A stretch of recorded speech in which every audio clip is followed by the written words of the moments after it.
कल्पना कीजिए एक ऐसी अत्यंत अंधकारमयी रात की, जब देवता अपना ही स्वर्ग हार चुके थे और अमृत, वो दिव्य रस जो अमरत्व देता है, वो असुरों के कब्जे में जा चुका था। जरा सोचिए, अगर असुरों ने वो अमृत पी लिया होता तो सृष्टि में हमेशा हमेशा के लिए अंधकार का राज हो जाता। ना कोई धर्म बचता और ना ही कोई उम्मीद। और ठीक उसी भयानक पल में एक रक्षक का आगमन हुआ। लेकिन ये रक्षक कोई अस्त्र शस्त्र या भारी भरकम सेना लेकर नहीं, बल्कि केवल एक रहस्यमयी मुस्कान और घुंघरुओं की झंकार के साथ प्रकट हुआ। तो यहाँ एक बहुत बड़ा सवाल खड़ा होता है, आखिर वो कौन था जिसने बिना एक भी हथियार उठाए पूरे ब्रह्मांड को बचा लिया? इसका जवाब है मोहिनी, भगवान विष्णु का एकमात्र स्त्री अवतार, जिसने बिना कोई युद्ध लड़े सिर्फ और सिर्फ अपनी बुद्धि और माया के बल पर पूरे इतिहास की दिशा ही बदल दी। ये अवतार हमें साफ तौर पर सिखाता है कि जीत हमेशा बाहुबल से नहीं मिलती।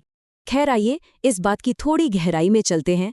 ये समझना बहुत जरूरी है कि ये शक्ति आखिर काम कैसे करती है। मोहिनी शब्द की असल उत्पत्ति मोह से हुई है। मोह का मतलब है वो गहरा आकर्षण, या कहें तो वो ब्रह्मांडीय माया जो मन को पूरी तरह से अपनी ओर खींच ले और इंसान के सोचने समझने की सामान्य क्षमता को शून्य कर दे। मोहिनी का सबसे बड़ा हथियार कोई तलवार या भाला नहीं था, बल्कि यही साइकोलॉजिकल माया थी। मत्स्य से लेकर कल्कि तक के दशावतारों की इस पारंपरिक सूची को अगर हम देखें तो उसमें मोहिनी का नाम कहीं नजर नहीं आता। मोहिनी एक ऐसा अद्वितीय, बिल्कुल आउट ऑफ द बॉक्स अवतार है जो सिर्फ तब धारण किया गया जब परिस्थितियां एकदम बेकाबू थी और पारंपरिक शारीरिक बल या युद्ध बिल्कुल काम नहीं आ सकता था। तो आज के इस विश्लेषण में हम इन्हीं प्रसंगों को डिकोड करेंगे। विष्णु का रहस्यमयी अवतार, समुद्र मंथन, भस्मासुर का अहंकार, शिव और मोहिनी का अद्भुत प्रसंग, अरावन की अंतिम इच्छा और अंत में माया और करुणा का ये बेजोड़ तालमेल। तो शुरुआत करते हैं हमारे पहले पड़ाव से, विष्णु का ये रहस्यमयी अवतार। और इसके लिए हमें चलना होगा समुद्र मंथन और अमृत के उस मशहूर प्रसंग की तरफ। हमेशा कहा जाता है ना कि असली ताकत दिमागी होती है। समुद्र मंथन की घटना इसका सबसे बड़ा सबूत है। ये कोई पहले से सोची समझी घटना नहीं थी, बल्कि एक मजबूरी थी। एक पल का अहंकार और सब कुछ बदल गया। जब देवराज इंद्र के ऐरावत हाथी ने महर्षि दुर्वासा के पवित्र पुष्पहार को रौंद दिया, तो उस एक सेकंड की गलती के कारण देवताओं का पतन हो गया और स्वर्ग असुरों के पास चला गया। फिर सदियों तक क्षीर सागर को मथा गया और जैसे ही अंतिम प्रहर में अमृत कलश के साथ भगवान धन्वंतरी प्रकट हुए, असुरों ने तुरंत उसे छीन लिया। देवताओं की सारी मेहनत पानी में जाती दिख रही थी। और बिल्कुल इसी पॉइंट पर मोहिनी की एंट्री होती है। असुर जो अमृत के लिए पागलों की तरह आपस में लड़ रहे थे, एक अत्यंत सुंदर नर्तकी को देखकर जैसे मंत्रमुग्ध हो गए। मोहिनी ने बड़ी ही चतुराई से, बड़े प्यार से अमृत बांटने का काम अपने हाथों में ले लिया। देखते ही देखते असुरों की बुद्धि पूरी तरह से हर ली गई और मोहिनी ने सारा अमृत केवल देवताओं को पिला दिया। ये घटना साबित करती है कि कुशाग्र बुद्धि के सामने बाहुबल को हारना ही पड़ता है। अब यहाँ एक बहुत ही दिलचस्प वाकया हुआ। अमृत बंटने के दौरान राहु नाम का एक असुर देवताओं का रूप बदलकर धोखे से उनकी पंक्ति में बैठ गया। सूर्य और चंद्रदेव ने उसे तुरंत पहचान लिया और इसके बाद भगवान विष्णु ने सुदर्शन चक्र से राहु का सिर धड़ से अलग कर दिया। लेकिन अमृत गले तक पहुंच चुका था ना, इसलिए वो राहु और केतु नाम के दो अमर हिस्सों में बढ़ गया। और बस इसी घटना से सूर्य और चंद्र ग्रहण का ये अनंत चक्र शुरू हुआ। मतलब धोखे से हासिल की गई सफलता कभी शांति नहीं ला सकती, है ना। यहीं से हम आते हैं हमारी अगली कहानी पर, भस्मासुर का भयंकर अहंकार। भस्मासुर की कहानी तो हम सब ने सुनी ही है। ये वो राक्षस था जिसने शिवजी की कठोर तपस्या करके ये वरदान पाया कि वो जिसके भी सिर पर हाथ रखेगा वो तुरंत भस्म हो जाएगा।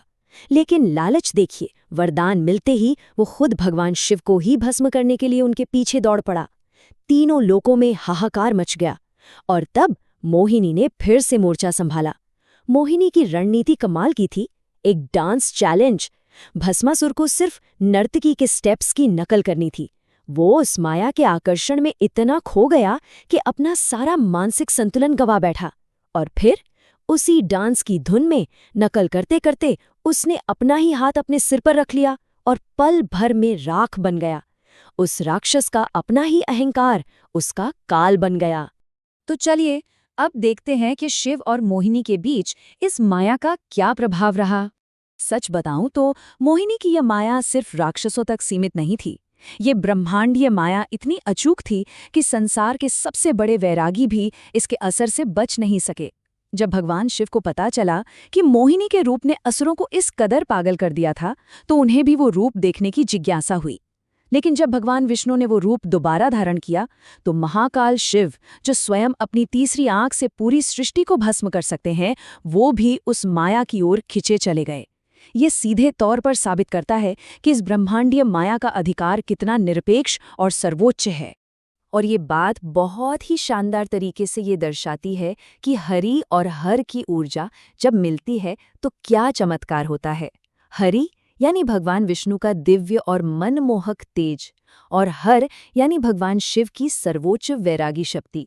इन दोनों के मिलन से उत्पन्न तेज के कारण एक नए देव का प्रकट्य हुआ। दक्षिण भारत में इन्हीं हरिहर पुत्र को आज भगवान अयप्पा के रूप में पूरी श्रद्धा के साथ पूजा जाता है।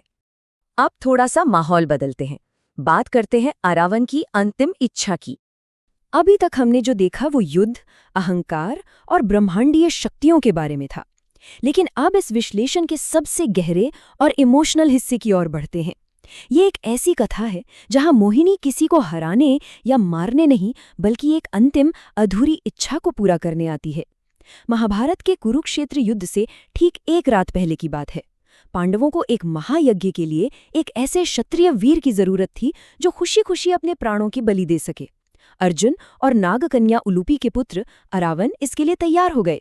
अरावन मौत से नहीं डरते थे, लेकिन उनकी एक आखिरी मानवीय इच्छा थी, वो विवाह करना चाहते थे। अब समस्या ये थी कि दुनिया की कोई भी स्त्री एक ऐसे इंसान से शादी करने को तैयार नहीं थी जो अगली सुबह ही मरने वाला हो।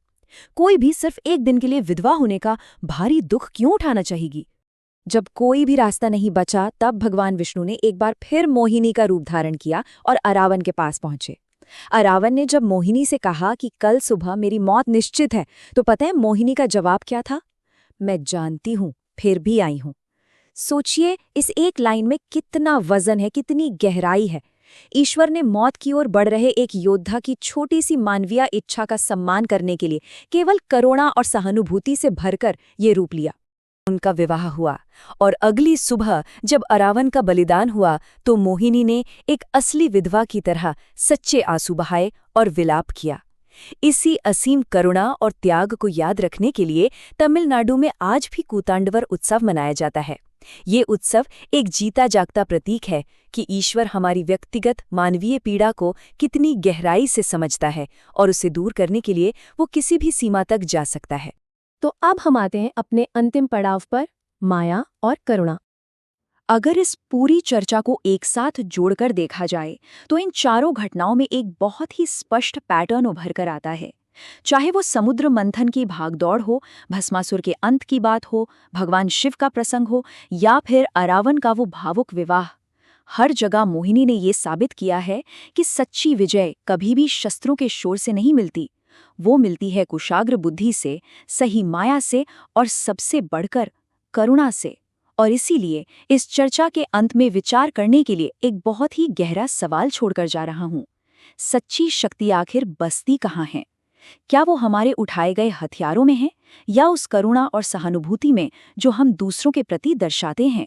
मोहिनी का ये दिव्य खेल हमें यही सिखाता है कि जो काम हजारों युद्ध और बड़ी बड़ी सेनाएं नहीं कर सकती, वो एक सही रणनीति और करुणा से भरी एक छोटी सी मुस्कान कर सकती है।